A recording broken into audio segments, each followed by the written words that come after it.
Как поднять самодисциплину? Как поднять самодисциплину? Вы знаете, я не могу сказать, что с детства или как-то природно я отличался высокой самодисциплиной. Да нет, я был таким же нормальным, обычным школьником-раздолбаем. Я прогуливал уроки. Когда я учился в школе, еще была такая штука, как политинформация. Это когда государство пытается, значит, неокрепшие умы прокачать. И у нас, я помню, была политинформация каждую среду, и надо было приходить на полчаса раньше в школу.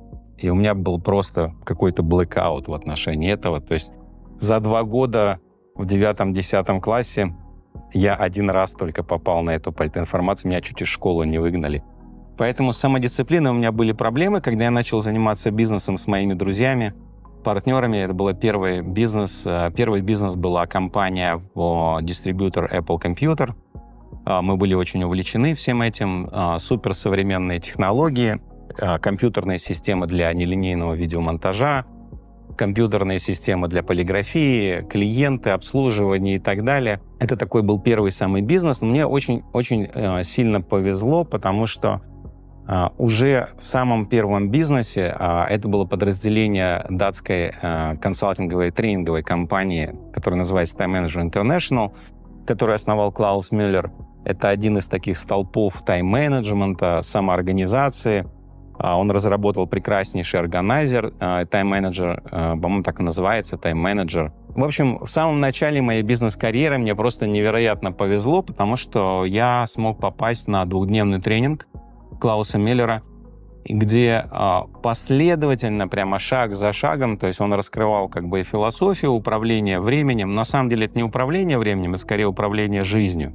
Его подходы, его методики, они были необычайно практичны. Мне это очень нравилось и нравилось. И, в общем, мне повезло. В самом начале своей бизнес-карьеры я познакомился с инструментами планирования своей собственной жизни, установки приоритетов, создания долгосрочных каких-то планов, краткосрочных планов, планирование на неделю, планирование на день и так далее. То есть, и вот это, наверное, было таким ключевым моментом, который изменил мое отношение вообще к планированию, к своей жизни, к времени, которым я могу распоряжаться, которое у меня есть в наличии. И, наверное, это было самое успешное такое действие, самый успешный инструмент, подход, который полностью изменил мой уровень самодисциплины. Поэтому, отвечая на вопрос, как поднять самодисциплину, смотрите, что такое самодисциплина? Вообще, почему такой вопрос возникает? Потому что мы знаем, что мы что-то должны делать, что-то для нас является правильным, для нас, для нашего будущего, но мы это по какой-то причине не делаем. Мы это откладываем, мы занимаемся какими-то более срочными, но на самом деле гораздо менее важными вещами. Мы, то, что называется, погрязаем в текучке, справляясь со всем, устаем, а потом, когда оглядываешься назад, понимаешь, что ты что-то не то делал. И, кстати, между прочим, этот подход с точки зрения эффективности, он не сильно отличается от подхода ленивого человека, который вообще старается совершить как можно меньше движений, как можно меньше действий. Поэтому, смотрите, ответ на вопрос самодисциплины, он очень простой. То есть сначала нужно понять, что для тебя на самом деле важно. Если для тебя, например, на самом деле мега важно поддержание тела в хорошем состоянии, то есть неплохо определить цели, что конкретно, реалистично ты хочешь в этой области достичь. Какой-то вес, какое-то состояние мышц или какие-то... Для кого-то это могут быть какие-то большие спортивные или средние спортивные достижения, любительские, профессиональные, какие угодно. То есть для начала ты для себя определяешь цели. Но очень важный момент здесь, чтобы это были действительно твои цели. Ты действительно этого хотел. У тебя бы действительно были какие-то эмоции, какие-то желания в отношении этого. А потом ты просто ставишь какие-то задачи в свой календарь. И, собственно говоря, все. И вот это первый шаг создания самодисциплины. Второй шаг, наверное, это когда ты периодически смотришь, оглядываешься на свой календарь, на свое расписание, на свою рабочую неделю. А сегодня я не пользуюсь бумажными органайзерами, я все-таки пользуюсь больше Google календарем. Все это в электронном виде, очень удобно. И оглядываешься назад и просто даешь оценку. Ну, хорошо, вот у меня есть какие-то ключевые цели, которые я хочу достичь. С точки зрения денег, благосостояния, здоровья, семьи, развлечений, путешествий, саморазвития, духовного развития и так далее, ты просто оглядываешь назад и задаешься вопросом. Ну, хорошо, вот прошла неделя. Что я сделал? И все время даешь себе оценку. И это не для того, чтобы себя загонять, это не для того, чтобы там как-то себя самообесценивать, вот я сделал слишком мало или много. Это просто для того, чтобы действительно посмотреть, а действительно ли ты двигаешься к этим целям. У чемпионов нет отговорок. Тебе это Майкл Джордан сказал? Это я ему сказал.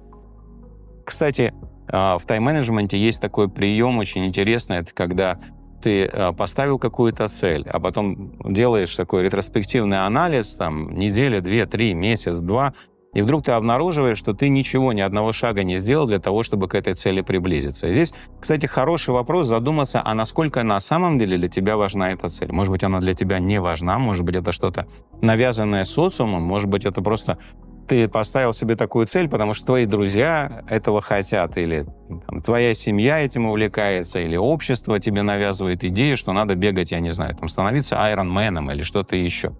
И ты смотришь Инстаграм, и все это выглядит необычайно привлекательно, вдохновляешься идеей, но проходит месяца 3, и ты ничего для этого не сделал. Ну, на самом деле, это хорошее упражнение задаться вопросом, а на самом деле это твоя цель? Может, тебе надо делать что-то другое? Ведь, в конце концов, мы все очень разные. Чтобы поднять самодисциплину, надо начать с цели и с планирования.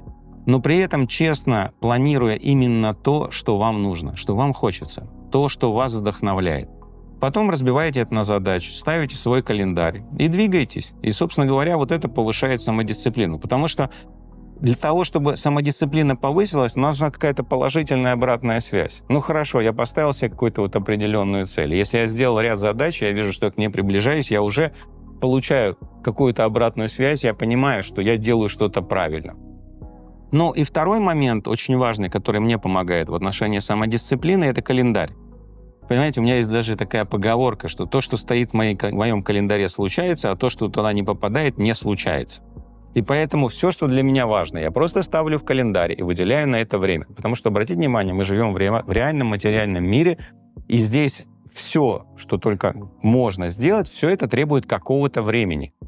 И если я поставил это в календарь, я выделил на это время, то он мне пибим напоминает, и я иду, это и делаю, и так далее. И потихонечку, ну, на сегодняшний день мой календарь довольно серьезно заполнен. Но, пожалуйста, кстати, когда вы балуетесь с календарем, в смысле планируете свою жизнь по календарю, это очень круто. Но только не планируйте, пожалуйста, 40 часов в неделю, потому что когда никто, и я в том числе, я не могу управлять на 100% своей жизнью. Всегда что-то прилетает, какие-то неожиданные вещи, какие-то встречи срываются и так далее. Поэтому если ты запланировал себе там прям сосредоточился и запланировал там весь свой календарь на неделю 40 часов, ты, скорее всего, профокапишь половину. Поэтому планируйте часов на 25-30, а остальное вам добавит жизнь. И двигайтесь своим целям. Чем больше вы реализуете каких-то задач на пути к целям, тем больше будет ваша самодисциплина. Способность управлять собой. Потому что способность управлять собой, по сути, в материальном мире это способность управлять своим временем, своей энергией, своими ресурсами. Собственно говоря, и все.